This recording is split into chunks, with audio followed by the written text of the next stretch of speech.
Radio Voix vers la Suisse RVS, bienvenue dans notre émission. La guerre du Sonderbund est une fois de plus au cœur de notre actualité et nous allons voir comment on peut mourir d'une balle dans la jambe. Claire Cotet, notre correspondante, voyage dans l'espace et le temps et ses questions sont absolument passionnantes. Claire, tu nous entends ? Tu es dans le Seetal, près de Lucerne en 1853, si je ne me trompe ? Oui, bonjour, je t'entends parfaitement. En effet, je suis ici dans le Seetal lucernois, sur le Clotilsberg, juste au-dessus du lac de Balteck. Là où l'on trouve aujourd'hui un centre de séminaire, il y avait en 1853 un hospice tenu par des religieuses. J'y ai justement rendez-vous avec Berthe Elmiger, mère de 3 enfants qui habite ici. Notre thème du jour s'intéresse en effet aux mutilés et aux blessés de guerre. Mais pourquoi donc rendre visite à cette femme ? Tu vas être surpris. Ah, voilà une religieuse qui arrive. Ma sœur, bonjour. Puis-je vous déranger une minute ? Chez nous, on commence par dire « Dieu te bénisse ». Et ensuite, on pose des questions, mademoiselle. Dieu te bénisse. Eh ben, ça fait longtemps qu'on m'avait plus appelée mademoiselle. Très bien alors, reprenons. Dieu vous bénisse, ma sœur. Je cherche une femme qui s'appelle Berthe. Elle a 3 enfants. Elle sait que je viens la voir. Ah, c'est vous. Venez dans le jardin. C'est là qu'elle travaille. Mais ne la troublez pas. C'est une femme honnête. Et pas trop longtemps. Elle n'a pas que ça à faire. Ne vous inquiétez pas, ma sœur. J'aimerais juste échanger quelques mots. Berthe ! Berthe ! Viens ici ! Il y a de la visite. Un instant. Bonjour. Et comme j'ai dit, pas trop longtemps. Merci, ma sœur. Bonjour, Berthe. Je m'appelle Claire. Vous voulez me parler d'Alfred, m'a dit sœur Maria. Oui, d'Alfred. Je ne sais pas très bien comment vous raconter ça. Il me manque toujours. Et maintenant, tout est tellement différent. Vous racontez simplement ce que vous voulez. Et on s'arrêtera quand vous le souhaiterez. D'accord ? On s'assoit sur ce banc au soleil ? Oui, avec plaisir. Alors, racontez-moi comment c'était avant la guerre du Sonderbund. D'accord. Là devant, c'est Altwies. On avait une petite ferme qu'Alfred a reprise de son père. Mais elle ne suffisait pas à nous nourrir, nous et nos enfants. C'est pour ça que je devais travailler aussi, de l'ouvrage à domicile. C'était courant dans la vallée, non ? Oui, on faisait de la vannerie. On tressait des bandes avec lesquelles on confectionnait des chapeaux. Les grands aidaient aussi. Et avec ce complément, ça suffisait pour vivre ? Oui, même quand la nourriture a commencé à manquer.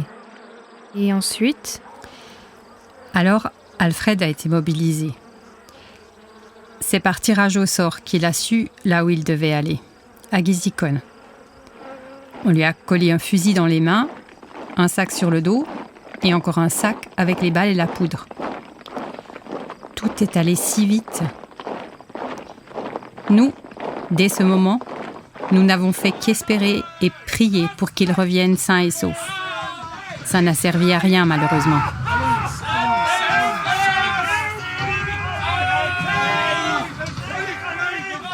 Mais il est pourtant revenu à la maison, non ? Oui. Il est revenu en décembre, juste après la guerre.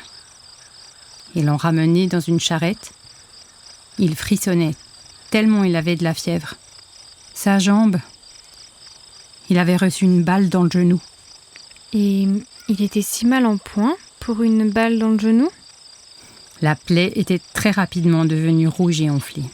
C'est ce qu'ils m'ont dit quand ils l'ont déchargé. Mais ça n'a jamais été mieux, même si nous avons baigné et enduit la jambe avec des onguents, et ensuite bandé avec du linge propre. Mais ça ne voulait pas guérir. C'était de pire en pire. Il est mort pas très longtemps après. C'est terrible. Oui. On l'a porté en terre juste avant la Noël. Et comment êtes-vous arrivé ici, à l'hospice, je veux dire, avec vos enfants ? Ça a été de mal en pis. C'était toujours plus dur avec le travail à domicile parce que j'avais presque plus le temps pour ça avec la ferme. Les voisins et le frère d'Alfred sont bien sûr venus nous aider. Mais Alfred, lui, il manquait partout. Et à un moment donné, Il a fallu tout vendre. Les animaux, la ferme. Et nous sommes devenus indigents. Monsieur le curé est venu nous chercher pour nous amener ici. Et voilà, je suis là maintenant.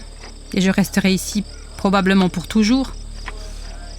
Et les enfants? L'aîné s'est engagé sous les drapeaux. Les 2 petits sont toujours là et ils aident comme ils peuvent. Mais bientôt ils s'en iront eux aussi pour travailler dans une ferme. Bon, écoutez, je n'ai plus trop envie de continuer. Je suis toujours si triste lorsque j'en parle. Est-ce que ces messieurs les généraux savent ce que leur petite guerre nous a fait?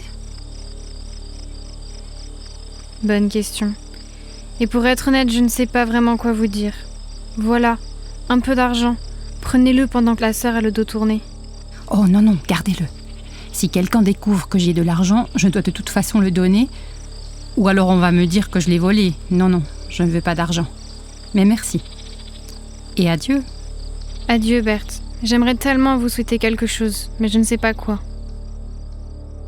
Claire, voilà encore une histoire que je n'oublierai pas de sitôt et qu'on pourrait entendre aujourd'hui aussi, simplement ailleurs dans le monde. En tous les cas, chères auditrices, chers auditeurs, merci à vous d'avoir été avec nous. Je vous dis à bientôt.